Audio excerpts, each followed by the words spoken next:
Hey everyone! That was a jump scare. Hey, good afternoon, good evening, and good night, everybody. Welcome to Creator Toolbox. Today, the show that is brought to you by the ServiceNow Developer Program, where we demo brand new features that are new to our newest release and kind of dive into the facets that help specifically the developer community. So, thank you for joining us here today. Currently, as you can tell by that upper corner, we are in the middle of our Utah release. Thank you for that. And there's actually quite a substantial amount of content that we've already put out over the last couple of weeks. So if you'd like to catch up on what has been previously released, as well as what is still yet to come, you can check that out at devlink.sn/Utah. But before we dive into all that fantastic content, let's do some introductions because you might be looking at the screen going, I don't see that many familiar faces on here today. I'll kick things off. My name is Lauren McManaman. I am one of the senior developer advocates that is with Pranav and Earl and Chuck. I joined, I think it was either July or August of last year, having prior been a creator workflow solution consultant and developer. And I'll kick things off to Pranav. Hi everyone, my name is Pranav and I am a senior developer advocate here at ServiceNow. Quite new to the team. I can't say I'm very new. It's like already been 4 months.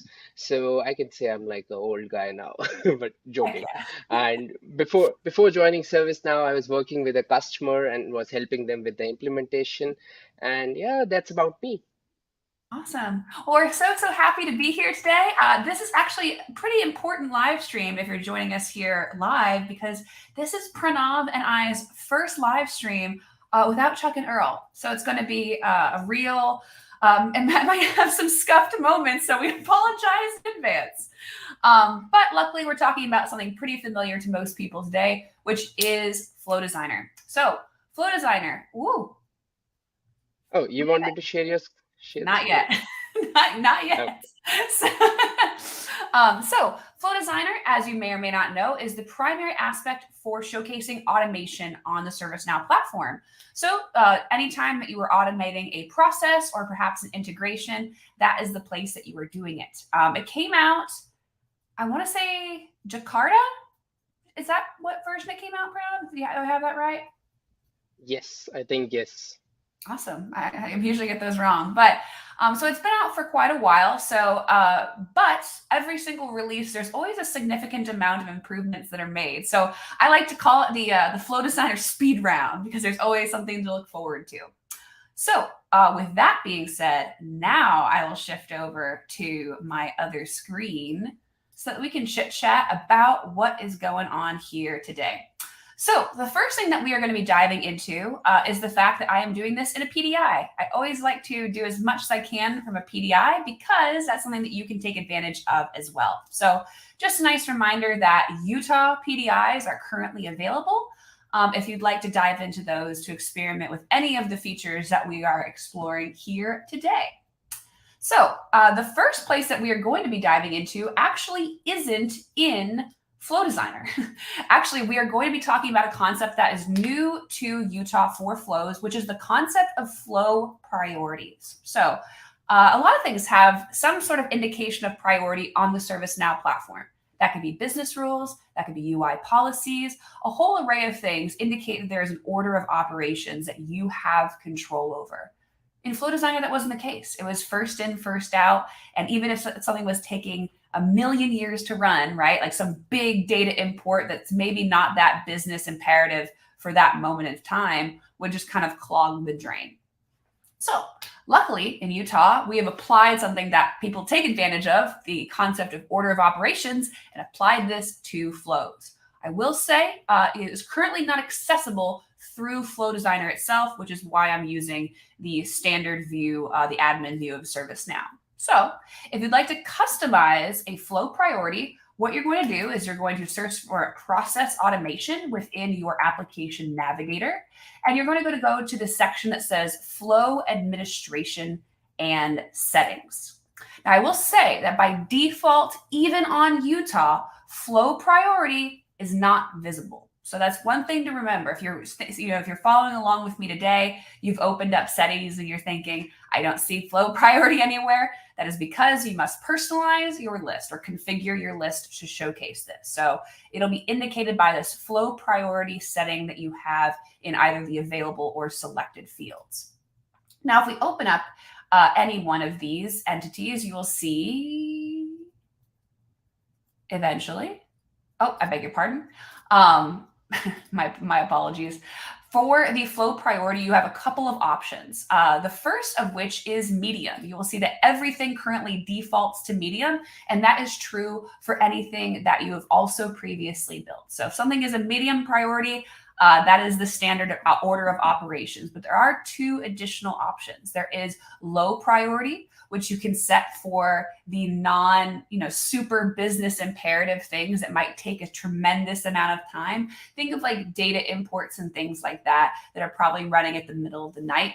And also high priority items. So high priority items obviously take precedence over both medium and low and should be rarely used, right? Something that needs to be executed absolutely immediately.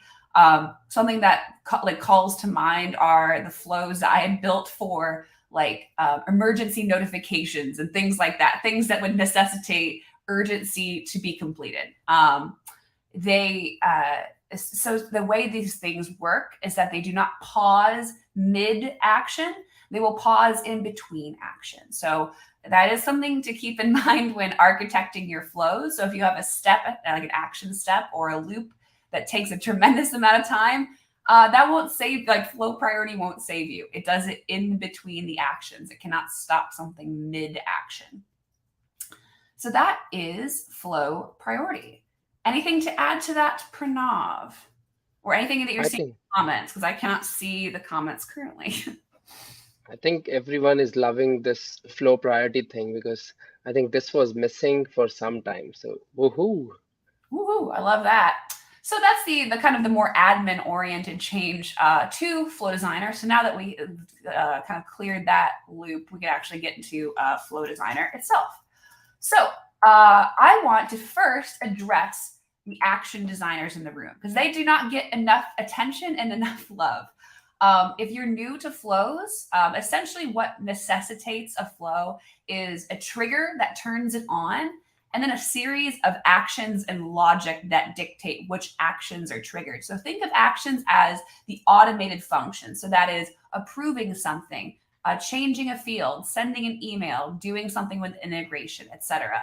And so there's tons that come out of box, but also a lot of pro coders spend, a lot of time building custom actions. So not only can you build flows in Flow Designer, but you can build actions. I'm putting them at the top of my list so everyone that's here can talk about the fact that you now see the impact of your work. So one thing that was missing with actions is people would spend, their whole career architecting these very complicated actions with scripts and, calls and all these types of things. And the business would ask them, how is the impact of this action? Like how many people are using it? And there wasn't a good place to showcase that. So now with your actions, you can see related flows. So even if there are security constraints, this probably wasn't the best one to click on considering it's not being used. So let me try again as far as that goes. Let's open up, just add a pause. I think that's the one I looked at earlier. And we see related flows, you'll showcase not only all of the flows that currently use your action, but also whether or not they are active. So you can see I built this thing maybe a year ago, and I can see that it's being used by 30 flows across the platform, even the ones I don't have security access to. So keep in mind, even if your SLAs and your security permissions do not allow you to see a lot of extra things, they will still be counted for you. So you can still see the overall number of flows. Not only that, but if, it wouldn't be that useful as just a list, these are all clickable entities as well. So if you wanted to actually dive in and see what was being used, in this case, it's a subflow, even better to illustrate my point. It also showcases subflows as well in this list. So you can dive straight into how your action's being used, see the context of that use, and then go back to maybe make any types of priority changes, etc. And this is really nice because it helps you better determine what should be prioritized. I see that with a lot of changes in Utah, right? The whole the app management dashboard kind of helps you as a developer better orient what you should be working on by how people are using it. I think that kind of plays into that theme as well. Anything else, Pranav, that I've missed with the old Action Designer? Or what do you think of this overall new feature? So to be honest, I haven't tried this thing, but the way you're showing this thing, the related flows, definitely when I was a developer in the past, right, it would definitely would have helped me out a lot, right? Because we wanted to find certain relations and other things. So yeah, really cool feature. Nice. Sweet. Man, I'm glad everyone's taking to all this flow designer stuff. Also, I will say I am like the flow designer champion of the world. I heard a statistic of how much of our community still relies on workflow editor, which is great. It's a great feature. However, I am the champion for flow designer. So anything that gets the chat riled up about why they like it, I'm like, yes, take it and run with it, please. Alrighty, so the next part is actually diving into flows themselves. So I'm actually going to bounce out of here and I'm going to go into my App Engine Studio just because I had something I was poking around with.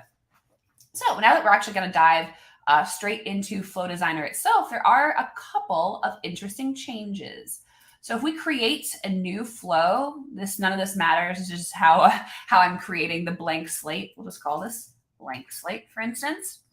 There are a couple of interesting changes that bring this closer to gender parity, to feature parity with other aspects within Flow Designer. So speaking directly to the workflow editor pro community that really, really loves the designer view, this currently is not at complete feature parity with the standard Flow Designer view. Utah makes a big step forward in that regard because the entity that represents stages is now editable and represented in your diagramming view. So for example, if I create a very simple flow that maybe, I don't know, sends an email to Jeff at notreal.com and says, hey, and we add that to a specific stage here. So we say this is the intro stage with a value of 0. If we flip over to our diagramming view, I was about to say, maybe it doesn't, but it loaded in just a second. It not only represents those stages, but also they are editable here as well. So that was we're tiptoeing closer to the line where the diagramming view is at complete feature parity with the regular Flow Designer view. And I can add one thing, like if this feature doesn't excite you to move from workflow to flow, I don't think there is anything else. Yeah. So you should definitely think of moving from workflow to flow after this. Oh, don't get me. I could go on. That could take up the rest of Creator Toolbox if we open that toolbox. That's okay. To each their own.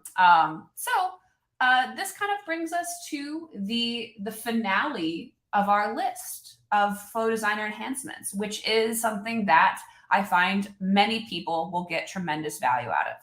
So I don't know how y'all build workflows, but I build them as such. I'm thinking about the use case, right? I'm thinking about the thing that needs to be automated.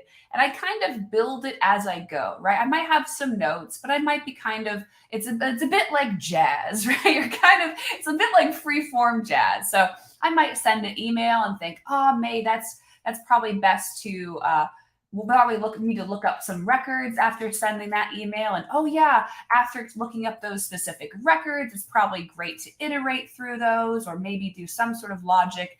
And it's kind of like a bouncing around of ideas until I find something I like. Once everything's done, right? Once everything works and it feels good and I'm about to push something to completion, I think to myself, man, that thing is very similar to something I built 2 months ago, or a part of this flow is very similar or just the same as something that I built a while ago. That probably should have been a subflow. everyone has gotten to this point, right? It's similar with just general development of kind of, oh, that should have been a callable entity, right? Versus something that's just hard coded and then abandoned and having to edit it all over the platform. Same applies here, right? Using a subflow not only makes your workflows run better because it better compartmentalizes all the entities, but if things need in the future, right? You just change it in one place. You don't have to change it all over the entire platform. Same as for subflows. But, and I'll admit to this first, when I'm right there at the finish line, sometimes you get a little lazy. Don't necessarily want to go back and change everything. So you move on, you take your W, and you move on to the next project. However, that's not the best, right? That's not the best practice. So we are trying to enable things in a best practice manner that make it very easy for you to do. I think that this is a tremendous leap forward in that we can now select multiple successive actions and turn them into a subflow with the click of a button. So if you see now next to this action, I'll zoom in a bit, action header, I guess, there is now a thing that says select multiple. I believe that was there before. But now if you select multiple, you will see that there is, it's a little screwed up with my zoom, unfortunately, but there's now a little operations tab here that says convert to subflow. I will add an asterisk, right? This is not entirely perfect. There are a couple of action types that are not permissible in this type of conversion. However, a good lot of them are, right? So if I click this button, I name this like my test blank slate subflow. It will bring in any inputs that are needed as well. In this case, I didn't utilize any. And click convert to subflow. It will build me my subflow. So in lieu of doing all of that by hand and going back and changing everything, with a click of a button, it creates exactly what I need. So, Pranav, how helpful would this have been for you a year or two ago? Oh, oh yeah, like I can share a story. Like I remember, like I was working with a couple of developers in the past, like when I was doing consulting. So I remember like they have created a similar, they have added actions, and the same actions were using in different kind of a flows that was there. If this feature was there, we would have removed that kind of a thing and created a soft flow there itself, because it was like we were becoming lazy because we have already copied couple of actions already in different flows. If Yeah. this feature was there, it would have been super easy. So I think I love this thing. Personally, this is my favorite. Yeah, this is my favorite too. Although I will say that the associated flows is a close second, just because I like stuff that shows like objective impact on your work, and that's a nice little like cheat code to know the impact of the actions that you're making. So that's definitely a very very close second. There will also be I've also seen the bank of content that's being put out for knowledge, and there's a lot of stuff concerning this specific feature. So keep your eye out for it when you are building your knowledge agendas as well. I will say that, like I said, it truly is a bit of a speed round with regards to Flow Designer. There's not a tremendous amount of enhancements, but I think they're pretty impactful ones. So in summary, we have the entities that can now be controlled by flow priority. So now by default, all of your legacy flows have been set to a medium priority. You can go back and change those to either low and or high. In addition to this, you have the ability to see the impact of what you've been working on through associated flows in your action designer. So now you can see exactly where those actions are being used and click directly into them and jump into them. So there is support for stages now within the diagramming view of your flow designer. So anything that you do with stages in the flow area will also be done in the diagramming area. And you can select multiple successive actions and turn them into a subflow with the click of a button. This is kind of similar. It is not necessarily Flow Designer, but it's usually lumped in with Flow Designer. We actually did an entire live coding happy hour on this, but Process Automation Designer also received a pretty big change as well. I'm not really set up to show it on this one. I'm not sure. If not, I can just. Unfortunately, I don't have it on this instance. But on Process Automation Designer, you now have optional activities as well. So if you want a nice little bonus for joining this pretty short and sweet live stream today, Process Automation Designer now allows you to do both global and lane-oriented optional activities. That way, as your various while as your various people are answering questions and doing a lot of helpful work, if they need to go above and beyond and include something that might be a bit of an outlier, that doesn't have to either go completely undocumented or you don't have to like hard code that in necessarily later. It's just as it's the same as building everything else. Are there any questions that have been popping up, Pranav? I can't see the window, so I apologize. Yes, I think there was one question about flow priority. Mm. So there he's asking like when should I consider changing the flow priority from default value? I would say that the best answer that I can provide is that probably most things should stay medium for now, right? I think that what should be downgraded to something that's a low priority would be like a very comprehensively long data import, stuff that you're usually doing in the middle of the night, probably anyway. I would set those to low priority.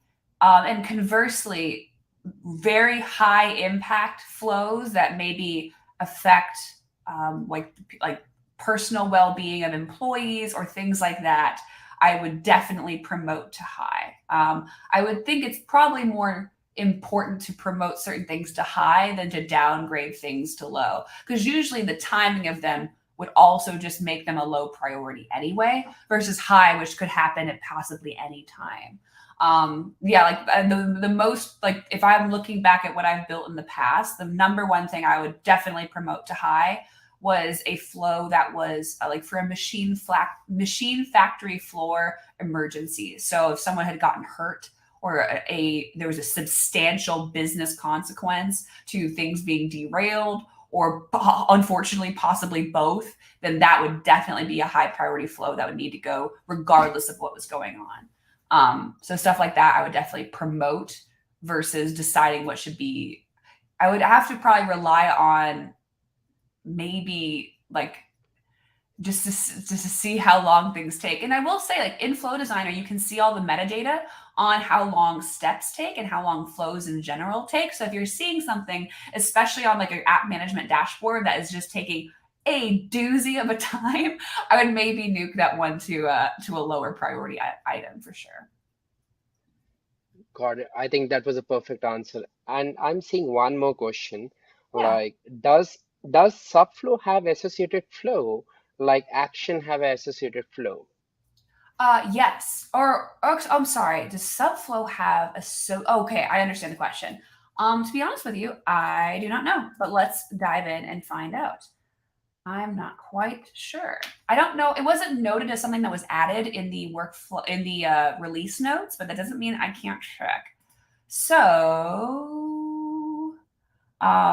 if it was added, it would probably be here. But that doesn't mean that's something that you couldn't report on. I do not believe that currently it is a default that is added. However, you can report on that from what I understand. But no, not currently like they have for actions. Maybe winky face, maybe someday. Which means it probably is in the which means it's probably in the backlog. Oh, yes, safe harbor. Yeah, safe harbor, safe harbor. I can't say that too much anymore because we're past general release at this point. That was like my one safety net before, but now it's out in full force, which is really exciting. Any Yep. other questions? No, I think there are no other questions. And but one thing is that everyone is loving the convert actions to flow, convert action things that is there. So quite exciting. A lot of people are showing, and I hope they will be using it soon. And if I was a developer at this point, I would definitely be using this thing. Absolutely. Absolutely. Like I said, when they released it, I was like, oh man, like that would have been so helpful to me. Selfishly, like a lot of years ago, I would have loved having that. It would have made it enables you to abide by best practices better, which is something that I am always a fan of. Like if it's harder to do the best practice, people aren't going to do it, right? That's why again, I'll get off my soapbox about why I love Flow Designer so much here in a second. But that's why having like the natural language aspect of Flow Designer is so helpful because you don't necessarily always have to add notes. I love developers. I am a developer. I would never annotate stuff as well as I probably should have. So having something that does that for you or does a good chunk of that for you, I eat that stuff up. I love it. I love it. And I think these are some of the quality updates in Utah and Flow. I know they are quite few, but these are some quality updates. Yeah. And and I think, Lauren, if there is nothing else, probably we can wrap up the Yeah, we stream. can. Like I said, it's short and sweet today.